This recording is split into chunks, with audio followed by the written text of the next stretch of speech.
Welcome to the Deep Dive. Today we're tackling, well, one of the most complex and vital topics out there, the ongoing conflict in Palestine. Specifically, we're looking at where things stand now in October 2025, 2 years after those pivotal attacks.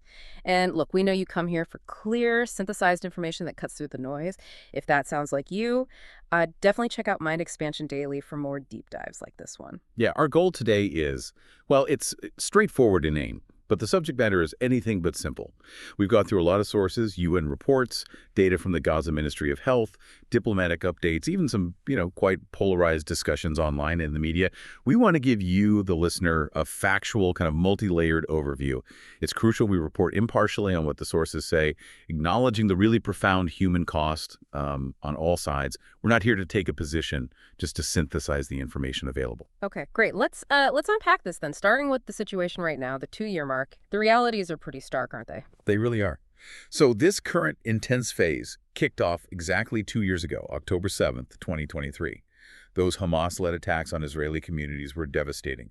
Around 1,200 Israelis killed, 250 taken hostage. And that event, well, it immediately led to Israel's declaration of war, triggering this massive military response that's still reshaping the entire region today. And looking at the 2 years since that response began, the sheer scale of loss, it's almost hard to process. We need to look at Gaza, but also the West Bank, right, to get the full picture. Absolutely. In Gaza, the numbers are just staggering. We're relying on data cited by global bodies, primarily coming from the Gaza Ministry of Health. And those figures suggest at least 66,000 Palestinians killed since October 7, 2023, and on top of that, 160,000 injured.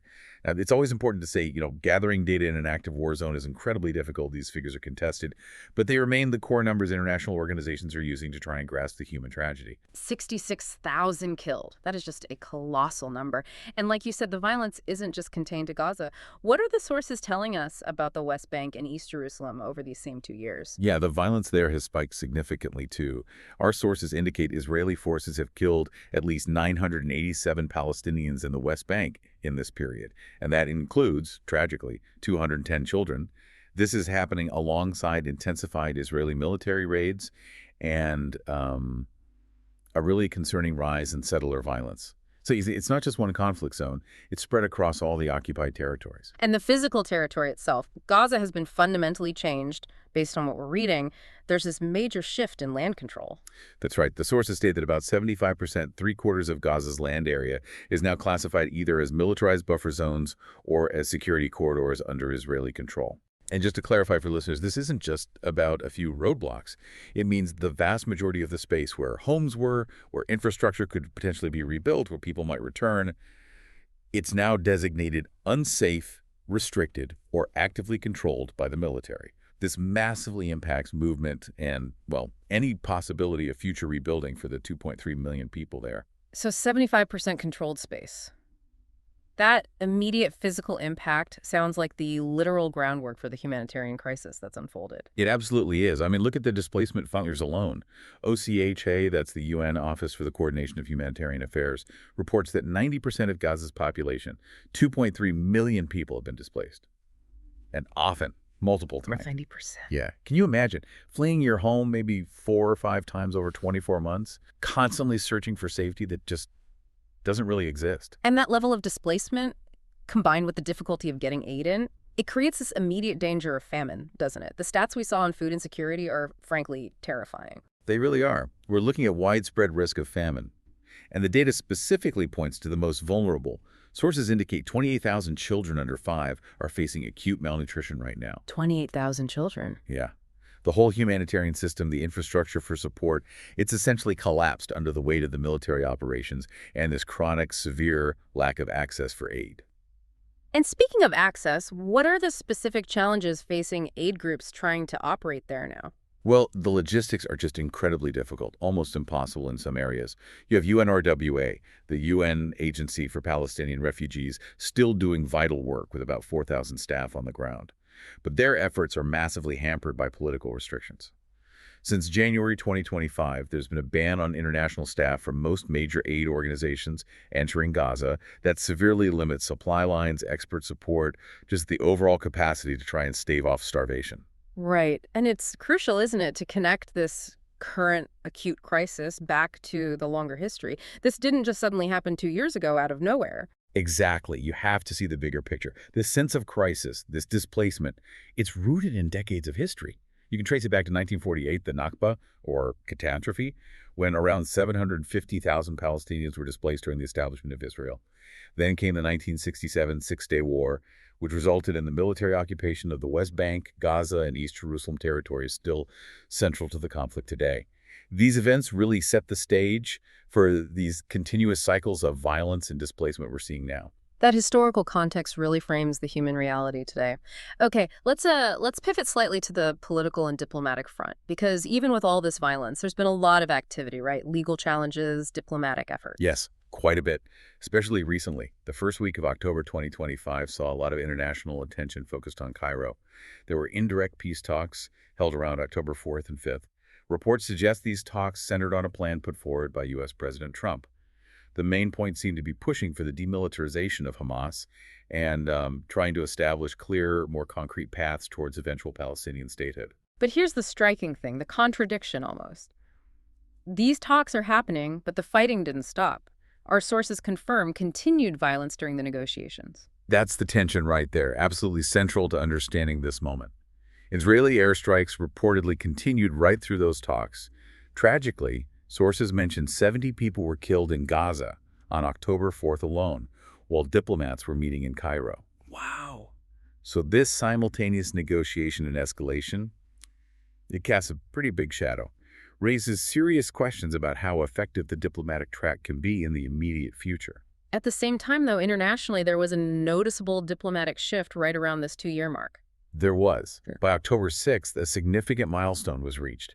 157 countries had formally recognized the state of Palestine. 157. Yeah, and this isn't just symbolic. It really boosts Palestine's legal standing in international forums like the UN. It definitely shifts the diplomatic weight and increases pressure, particularly on Israel, to find a permanent resolution. Yet, despite that growing international consensus, the sources are clear that Israel's government remains firmly against that particular path, the two-state solution. Right. Prime Minister Netanyahu's position, as reported in diplomatic summaries and news, is an outright rejection of the two-state solution. He's been quoted calling it tantamount to national suicide. So that stark opposition creates massive friction with the international push and those talks in Cairo, presumably. Absolutely. It's a fundamental disagreement standing in the way of the most commonly proposed frameworks for peace.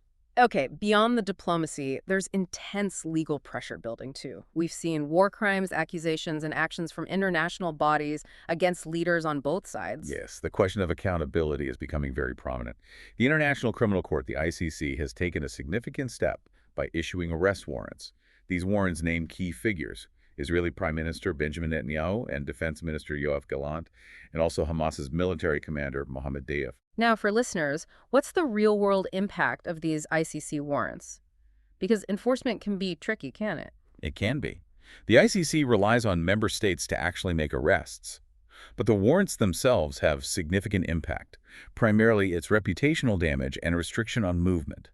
Those named will find their international travel severely limited, their diplomatic engagements complicated. It sends a powerful message that the international legal community views actions taken during this conflict, potentially by both sides, as crossing the line into serious crimes under international law. And adding another layer to that legal pressure cooker was the UN Commission of Inquiry report that came out in late September 2025. It made an extremely serious charge. It did. That report leveled a grave accusation, suggesting acts constituting genocide were being committed by Israel in Gaza. Genocide. Yes. The commission cited specific findings related to, quote, intent to destroy Palestinian life, particularly through methods like systematic starvation, and the deliberate destruction of essential civilian infrastructure, hospitals, water systems, things like that. This report adds a really profound and highly contentious dimension to the legal arguments and further strains diplomatic relationships. So it's this picture of relentless violence, alongside these fragile diplomatic efforts and now very serious legal challenges. Which brings us to how this is all perceived and discussed globally, especially online, where the views are often incredibly divided. Yeah, when you look at the discourse, the polarization is just extreme. You essentially see two main, deeply entrenched narratives about the conflict's root cause battling it out. And it's important we look at these neutrally, just understanding how they shape global views and even policy. Okay, so one dominant perspective, which we saw reflected in comments like one from a user named at Megatronron in our source material, basically pins the blame squarely on Israel's occupation starting back in 1948. From this viewpoint, the entire conflict is seen through the lens of displacement, long-term military control, and a systemic denial of Palestinian self-determination. The violence is framed as part of a struggle for liberation against an occupying power. Right. And then you have the opposing argument, exemplified by views like those attributed to Seth Dillon.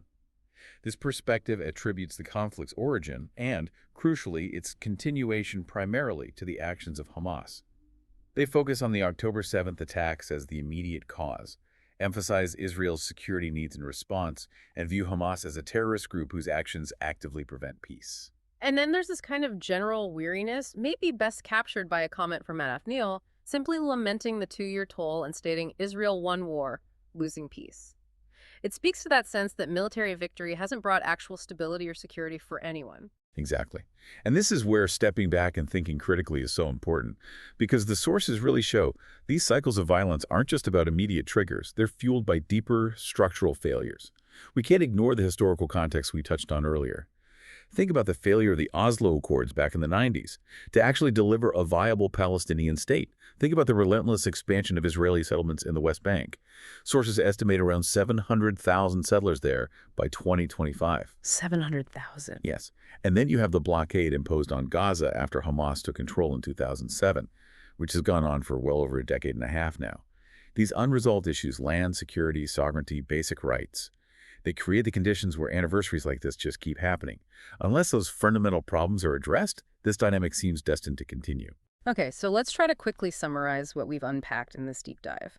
2 years on from October 7th, 2023, the situation is defined by an undeniable, severe humanitarian catastrophe. We're talking over 66,000 Palestinian deaths reported in Gaza, huge displacement, famine risks, and these grave accusations, including genocide.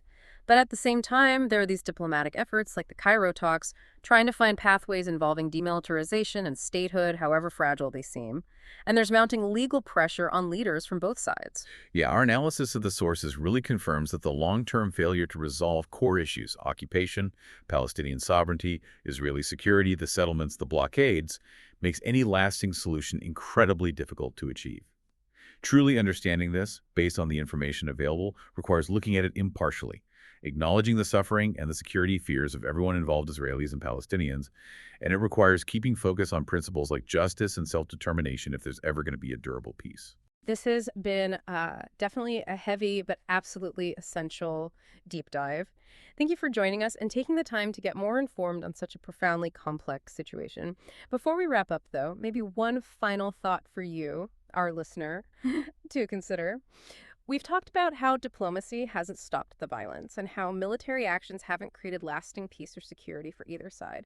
So the provocative question maybe is, if neither of those approaches has worked after all this time, after these 2 incredibly bloody years, what could a third way possibly look like? What's a genuinely novel option for coexistence and self-determination that maybe hasn't been properly tried yet? Something to think about. We always value your input. So here's our challenge to you. Leave a comment below. Do you agree or disagree with our impartial summary of the sources we discussed today? Let us know your thoughts, and also please tell us the location you are from in the comments. We're really trying to understand our global reach and connect with listeners everywhere. Finally, if you found this analysis valuable, please do us a huge favor, hit like and subscribe to Mind Expansion Daily. Seriously, that like button really helps the algorithm show this to more people. And if you really appreciate the information we're sharing, there's a link in the description where you can buy us a coffee. Your support genuinely keeps these deep dives going. Thanks again for listening. Join us next time for another deep dive.